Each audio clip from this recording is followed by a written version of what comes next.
এখন চলে এসেছি বিচিত্রপুর, আর এটা আজকে আমাদের দীঘার প্রথম সাইট সিন।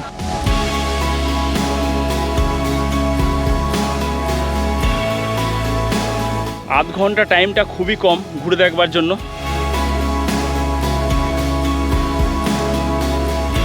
আমরা চলে এসেছি চন্দনেশ্বর মন্দির। এই তালসারিতে দেখার মতো শুধু একটাই জিনিস, কিন্তু এই মুহূর্তে আমার উদয়পুরের সি বিচটা খুব একটা ভালো লাগলো না।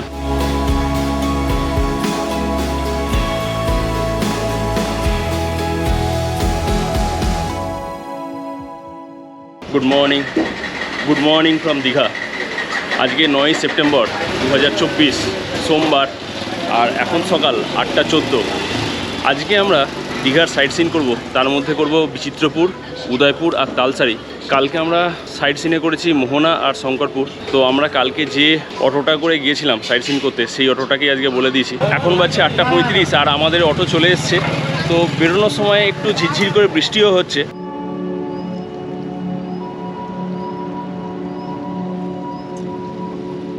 এটা হচ্ছে দীঘার বাস স্ট্যান্ড,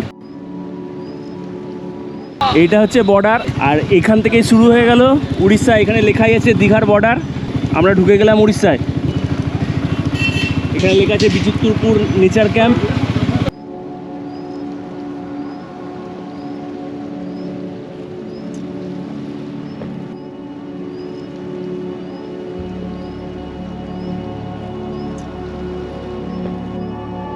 এই পোর্শনটা থেকেই শুরু হচ্ছে বিচিত্রপুর যে বেস ক্যাম্প, অর্থাৎ আমরা যে বোট রাইড করব সেটা এই রাস্তা দিয়ে যাব। এই পেছনের রাস্তাটা দিয়ে আমরা কিন্তু এগিয়ে যাব বোট রাইডের দিকে। এখন চলে এসেছি বিচিত্রপুর, আর এটা আজকে আমাদের দীঘার প্রথম সাইট সিন। তো দীঘা থেকে এই বিচিত্রপুর মোটামুটি 16 কিলোমিটারের মতো রাস্তা। এটা যদি আপনারা দীঘা থেকে আসতে চান, শুধুমাত্র বিচিত্রপুর আসতে চান, সেক্ষেত্রে অটোতে ভাড়া পড়বে 1000 টাকা। আর যেহেতু আমরা এর সঙ্গে তালসারি আর উদয়পুরটা যোগ করেছি, সেজন্য আমাদের খরচা হয়েছে 1500 টাকা। এই বিচিত্রপুরে এসে যদি আপনারা বোট রাইড করতে চান, তাহলে একটা বোটে 6 জন হয়, আর একটা বোটে 8 জন হয়, আর একটা বোটে 9 জন হয়। 3টে ধরনের বোট আছে। তো 6 জনের বোটে খরচা হবে 1200 টাকা, 8 জনের বোটে খরচা হবে 1600 টাকা, আর 9 জনের বোটে খরচা হবে 1800 টাকা। তো এখানে একটা কথা বলে রাখি, 5 বছরের নিচে কোনো বাচ্চার প্রবেশ মূল্য নাই, অর্থাৎ বোট রাইডিংয়ের কোনো খরচা নেই। আর একটা কথা, যখন জোয়ার হবে তখনই কেবলমাত্র বোটে করে আপনারা বিচিত্রপুরের যে বিচটা আছে সেখানে যেতে পারবেন। তো যখন আপনারা দীঘা থেকে আসবেন, তো আপনার যে অটো চালক বা টোটো চালক আছে তাকে একবার জিজ্ঞাসা করে নেবেন যে বিচিত্রপুরে এখন জোয়ার চলছে কিনা। জোয়ার চললেই কেবলমাত্র এই বোট রাইডটা হয়, ভাটাতে কিন্তু বোট রাইডটা হবে না, যেহেতু জলের স্তর কমে যায়। এখানে আরেকটা কথা বলে রাখি, যদি আপনারা ধরুন 4 জন আছেন কিংবা 5 জন আছেন, তাহলে সেক্ষেত্রে কিন্তু আপনাকে 6 সিটের বোটটাই বুক করতে হবে। আর আপনি যদি বলেন যে আমরা 4 জন এসেছি, আমরা 200 টাকা করে মাথা পিছু হচ্ছে, সেই হিসেবে আমরা পয়সা দেবো, সেটা কিন্তু হবে না। আপনাদের 4 জন কিংবা 5 জন যদি থাকেন, তাহলেও সেক্ষেত্রে কিন্তু 6 সিটের বোটটাই আপনাকে বুক করতে হবে। এই সামনেই হচ্ছে টিকিট কাউন্টার।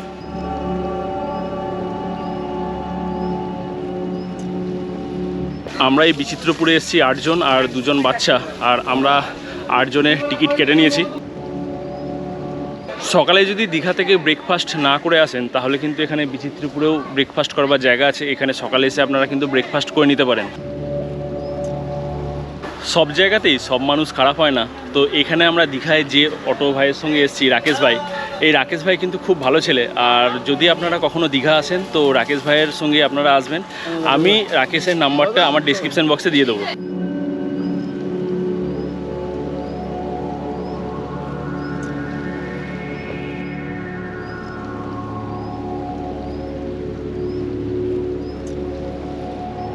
এখন আমরা এগিয়ে যাচ্ছি ফেরিঘাটের দিকে, যেখান থেকে আমাদের বোটে উঠতে হবে।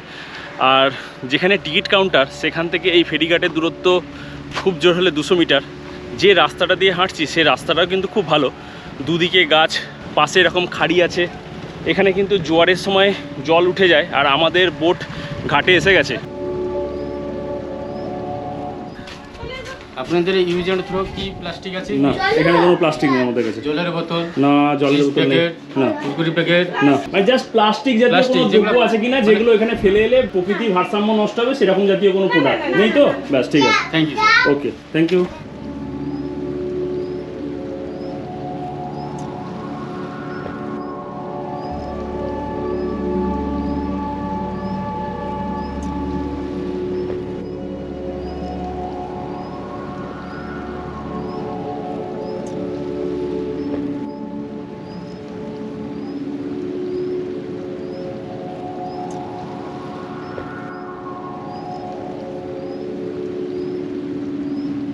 এই বোটে করে সুন্দর একটা 15 মিনিট রাইড করার পর আমরা এরকম একটা উন্মুক্ত জায়গায় এসেছি, যেখানে চারিদিকে জল আর মাঝখানে এরকম একটা সুন্দর চর রয়েছে। ওই দিকে হচ্ছে সমুদ্র, চারিদিকে সমুদ্র দিয়ে ঘেরা এই একটা উন্মুক্ত জায়গা। এটা কিন্তু আমরা খুব ভালোভাবে উপভোগ করছি আজকে।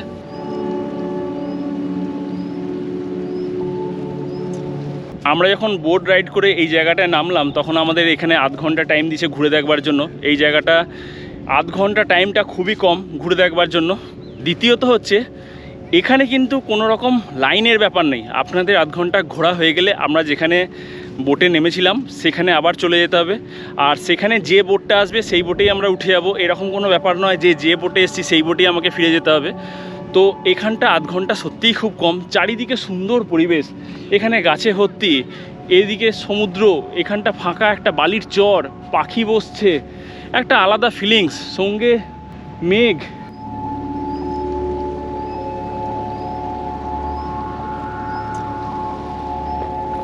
বিচিত্রপুর থেকে বোট রাইড করে এই চরটায় আসার সময় একটা জিনিস মনে পড়ছিল, সেটা হচ্ছে সুন্দরবনের রাইড আর এই বিচিত্রপুরে যে বোট রাইড করে এলাম একদম সেম। তো খুব ভালো লাগলো। সুন্দরবনের রাইডে আমরা অলরেডি অভিজ্ঞতা পেয়ে গেছি কত সুন্দর লাগে, তো এটাকেও আরেকবার রোমন্থন করে নিলাম এই রাইডটাকে। এইমাত্র মেঘমুক্ত আকাশ ছিল আর এখন আবার ঝিরিঝিরি করে বৃষ্টিও পড়ছে। তো এখানে একটা জিনিস লক্ষ্য করছি, সেটা হচ্ছে সুন্দরবনে যেমন ঠেসমূল শ্বাসমূলের গঠন পাওয়া যায় গাছের, এখানেও ঠিক তাই। এখানেও কিন্তু গাছের মধ্যে শ্বাসমূল ঠেসমূলের একটা কাঠামো রয়েছে। তো আমার মনে হচ্ছে যে বিচিত্রপুর এই অংশটা ঘোরা আর সুন্দরবন ঘোরা দুটো প্রায় সেম। খুবই ভালো লাগছে জায়গাটাকে। তো আপনারা যদি আসেন তো এই পোর্শনটা ঘুরতে বেশি খরচা নয়, 200 টাকা করে বোট রাইড যদি আপনারা 6 জন আসেন। আর দীঘা থেকে বিচিত্রপুর গাড়িতে খুব জোরে 1000 টাকা ভাড়া নেবে। তো এটা আপনারা ঘুরে দেখতে পারেন, খুব সুন্দর জায়গা, একটা খুব সুন্দর প্লেস। আপনারা কিন্তু যদি দীঘা ঘুরতে আসেন তো অবশ্যই এই জায়গাটাকে কিন্তু ভিজিট করবেনই করবেন।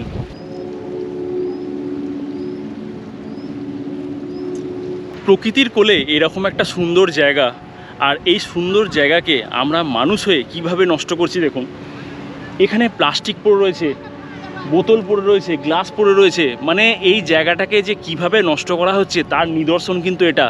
আর আগামী দিনে যদি এইভাবে আমরা এই জিনিসগুলোকে নষ্ট করতে থাকি, প্রকৃতির এই সজ্জাকে নষ্ট করতে থাকি, প্রকৃতি কিন্তু একদিন বিলীন হয়ে যাবে। তো চেষ্টা করবেন যেখানে যাই করুন না কেন প্লাস্টিক জিনিসটা ব্যবহার করবেন না, আর ব্যবহার করলেও সেটা নির্দিষ্ট জায়গায় রাখুন। এরকম যত্রতত্র ছড়িয়ে দেবেন না।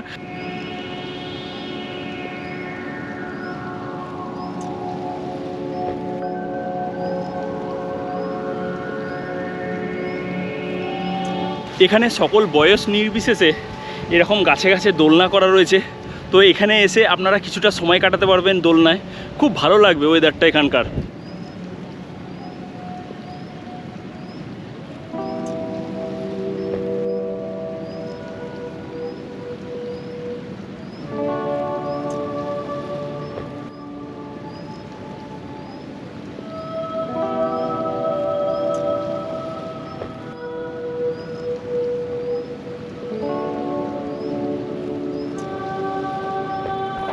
আমরা এই সুবর্ণরেখা নদীর ওপর সুন্দর একটা বোট রাইড করলাম, আর বোট রাইডটা কিন্তু খুব ভালো লাগলো আমাদের।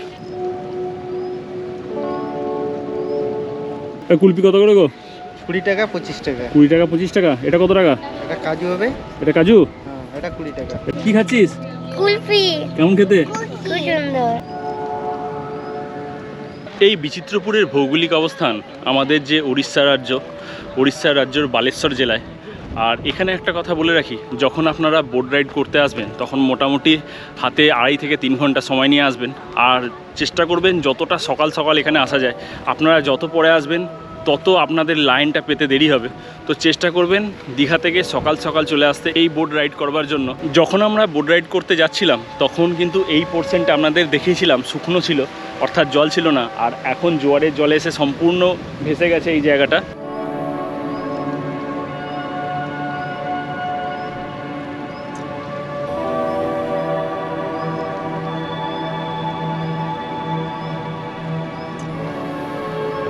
এই বিচিত্রপুর থেকে এবার আমরা চলে যাব তালসারি। আর তালসারি যাওয়ার আগে আমরা দেখে নেব চন্দনেশ্বর মন্দির।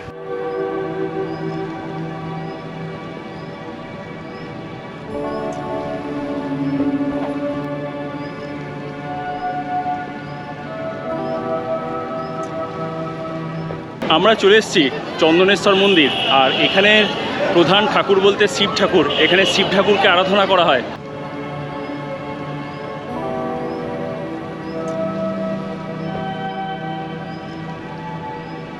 আমার পেছনে যে মন্দিরটা, এই মন্দিরটাই হচ্ছে মূল মন্দির, আর এখানেই শিব ঠাকুরকে আরাধনা করা হয়।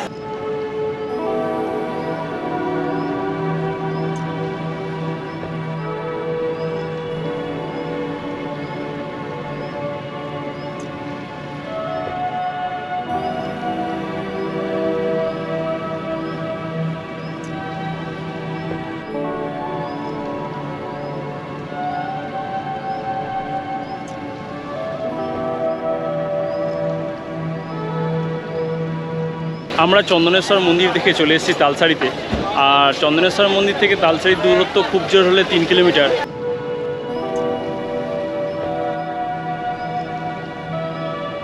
এই তালসারিতে দেখার মতো শুধু একটাই জিনিস, এখান থেকে বোট রাইড করে একটা চড়ে নিয়ে যাবে, সেখান থেকে আপনারা লাল কাঁকড়া দেখতে পারবেন।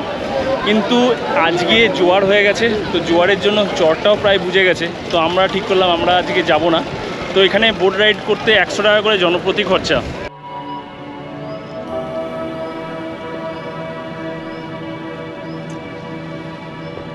দা 50। আমরা এই তালসারি থেকে এবার বেরিয়ে যাচ্ছি, এরপর আমাদের ডেস্টিনেশন হচ্ছে উদয়পুর। এই তালসারি থেকে উদয়পুর যাওয়ার পথে প্রচুর পানের বরুজ আছে এখানে। তালসারি থেকে উদয়পুর যাওয়ার পথে এখানে একটা রাধাকৃষ্ণ মন্দিরও আছে, সেটাও কিন্তু আপনারা ঘুরে দেখে নিতে পারেন। এই মন্দিরের ভেতরে ফটোগ্রাফি করা সম্পূর্ণ নিষিদ্ধ, তাই আমি ভেতরে ফটোগ্রাফিটা করলাম না।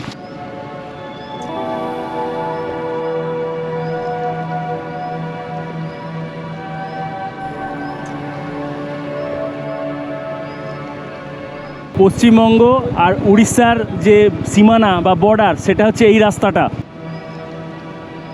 আমরা এই তালসারি থেকে এখন চলে এসেছি উদয়পুর সি বিচে। এই তালসারি আর উদয়পুরে যে নদীটা বয়ে যাচ্ছে সেটা হচ্ছে সুবর্ণরেখা। এই উদয়পুর সি বিচে আসা মাত্রই প্রচণ্ড পরিমাণে বৃষ্টি শুরু হয়ে গেছিলো, তো আমরা সেই ফাঁকে একটু চায়ের বিরতি নিয়ে নিলাম। এই চায়ের বিরতি নিয়ে নেওয়ার পর এরপর আমরা একটু উদয়পুরের সি বিচটা ঘুরে দেখব।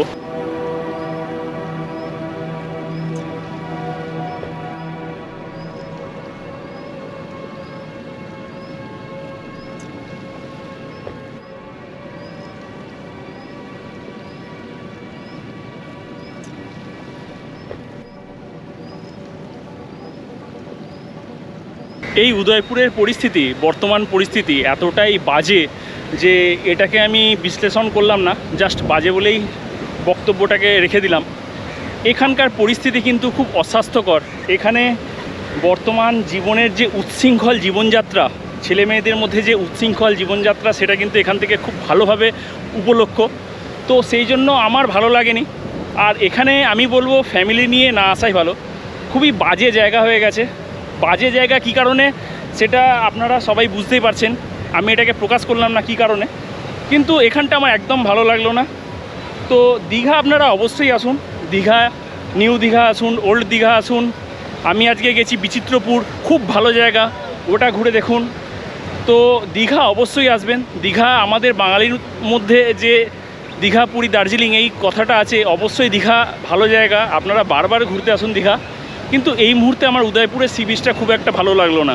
এখানে আর একটা কথা বলে রাখি, এখানকার যে মানুষজন আছে, এখানে মানুষজন ভালো খারাপ সেটা বিচার করবার ক্ষমতা আমার নেই, আর আমি করবও না। কিন্তু এইখানের মানুষজনের থেকে একটু সাবধানে থাকবেন। এখানে মোটরসাইকেল নিয়ে আপনারা সি বিচে ঘুরতে পারবেন, তো জনপ্রতি নেবে 100 টাকা, আর যদি দুজন যান 200 টাকা, মানে জনপ্রতি 100 টাকাই হলো। তো যদি আপনারা নিজে গাড়ি চালিয়ে নিয়ে যান, সেক্ষেত্রে কিন্তু আপনারা গাড়ির কন্ডিশনটা খুব ভালো করে দেখে নেবেন। কারণ যখন হয়তো আপনাকে গাড়ির স্ট্যান্ডটা হয়তো নেই, আপনি যখন ঘুরে এলেন, ঘুরে এসে যখন গাড়িটা ফেরত দেবেন, তখন বলবে গাড়ির স্ট্যান্ড কই, গাড়ির স্ট্যান্ড তো ছিল, আপনি ফেলে দিয়েছেন।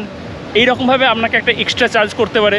ধরুন গাড়ি নিয়ে গেলেন, এক্সেলারেটর দিয়ে নিয়ে গেলেন, ফিরে এসে যখন আসছেন তখন দেখবেন এক্সেলারেটর কাজ করছে না, সেই পয়সা কিন্তু আপনার কাছ থেকেই নেবে। তো এই সব জিনিসগুলো দেখে শুনে গাড়ি নেবেন। আর একটা কথা বলে রাখি, এখানে যে মাছ ভাজাগুলো পাওয়া যাচ্ছে, এই মাছগুলো কিন্তু অনেক দিনের ফ্রিজিং। তো এই মাছ ভাজা, তো দীঘা এলে মাছ ভাজা খেতে হবে, এরকম একটা ব্যাপার থাকে।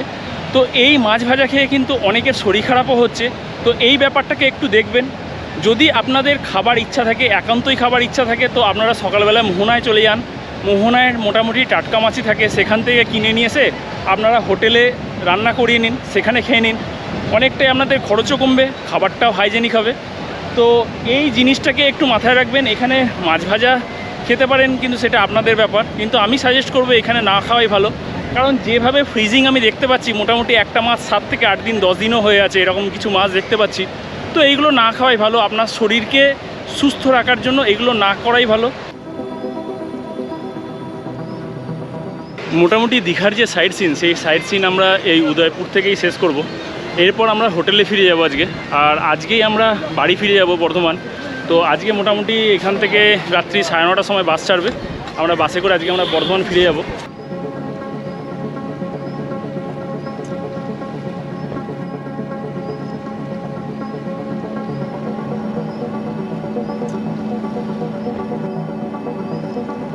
এখন বাজছে 1:45, আর এই মুহূর্তে আমরা আজকে দীঘার যে সাইট সিনগুলো আছে সেগুলো করে হোটেলে চলে এসেছি। আর এরপর আমরা দুপুরের লাঞ্চটা সেরে নেবো এখানে। এখন প্রায় 3টে, আর আমরা দুপুরের বেলায় হোটেলে লাঞ্চটা করে চলে এসেছি আবার সমুদ্র সৈকতে। এখানে কিছুটা সময় কাটাবো, আর তাছাড়া পরিবারের কিছুজন এখানে স্নান করবে।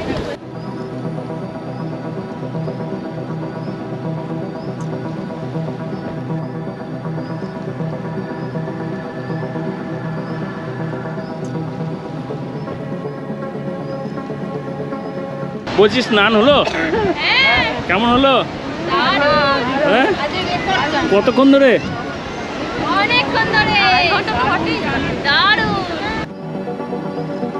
এখন প্রায় 4:30, আর আমরা সমুদ্র সৈকতে অনেকটা সময় কাটালাম। তো আমি আমার মেয়েকে নিয়ে তো অনেকটাই সময় কাটালাম, খুব ভালো লাগলো। এমনি কাজের সূত্রে অতটা সময় দিতে পারি না, তো বসে সময়টা কাটালাম, খুবই ভালো লাগলো। আর এখন আমরা ফিরে যাচ্ছি হোটেলে।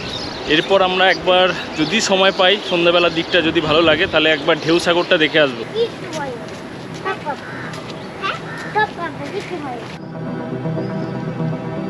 এখন সন্ধ্যে 7টা, আর আমরা হোটেলে অনেকটাই সময় কাটালাম। আমরা একটু দীঘার যে সমুদ্র সৈকত সেটা ঘুরে আসার পর হোটেলে একটু রেস্ট নিয়ে নিয়েছি।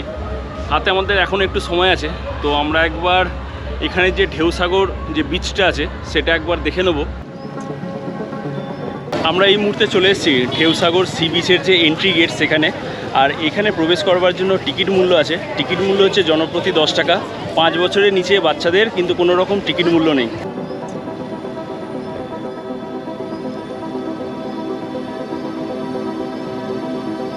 যদি এই ঢেউ সাগরে এসে এই যে এন্ট্রি গেট থেকে সমুদ্র সৈকত পর্যন্ত যেতে চান টয় ট্রেনের গাড়ি করে, তাহলে সেক্ষেত্রে খরচা হবে জনপ্রতি 10 টাকা।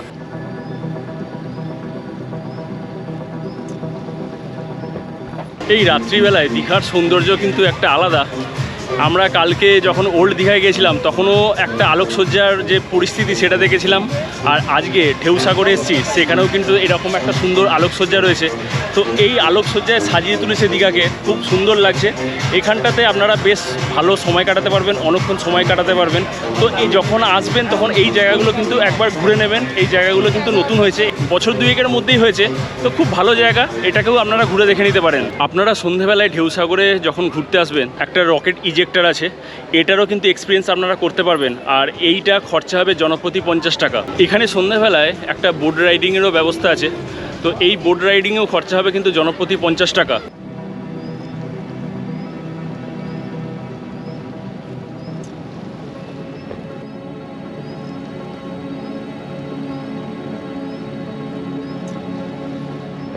এই সন্ধ্যাবেলায় ঢেউ সাগরে এসে ঘোরাঘুরির পাশাপাশি এখানে একটা ফুড কর্নারের মতো আছে, যেখানে অনেক রকম স্টল আছে। তো আপনারা এখানে আপনাদের পছন্দ মতো মোমো পেয়ে যাবেন, ফুচকা পেয়ে যাবেন, চাট মশলা পেয়ে যাবেন, বিভিন্ন রকম খাবার পেয়ে যাবেন, টুকিটাকি খাবার, যেটা সন্ধ্যাবেলায় বেশ সমুদ্র দেখতে দেখতে বেশ ভালো লাগবে। এই ঢেউ সাগরের পার্কটা আমরা বেশ খানিকটা সময় ধরে ঘুরলাম। এরপর আমরা একটু সমুদ্র সৈকতে সময়টা কাটিয়ে আমরা হোটেলে ফিরে যাব। এটা হচ্ছে ঢেউ সাগরের এক্সিট গেট, আর এক্সিট গেটের সামনেই হচ্ছে মেরিন ড্রাইভের রাস্তা। এই রাস্তা ধরে আপনারা হেঁটেই কিন্তু চলে যেতে পারবেন নিউ দীঘা। আমরা এই ঢেউ সাগরের পার্ক দেখে সমুদ্র সৈকতে অনেকটা সময় কাটালাম। আর এই সময়টা কাটাবার পর প্রায় এখন রাত্রি 9টা বাজছে, আমাদের হোটেলে ফিরে যেতে হবে। আমাদের মোটামুটি 10টা সাড়ে 10টা নাগাদ বাস ছাড়বে। তো এই 1 রাত 2 দিনের যে আমাদের দীঘা ভ্রমণ, এই দীঘা ভ্রমণটা আমরা আজকে এই সমুদ্র সৈকত থেকেই শেষ করব। তো দেখা হবে আবার একটি নতুন ভ্রমণ পর্বে। ততক্ষণের জন্য আপনারা ভালো থাকবেন, সুস্থ থাকবেন।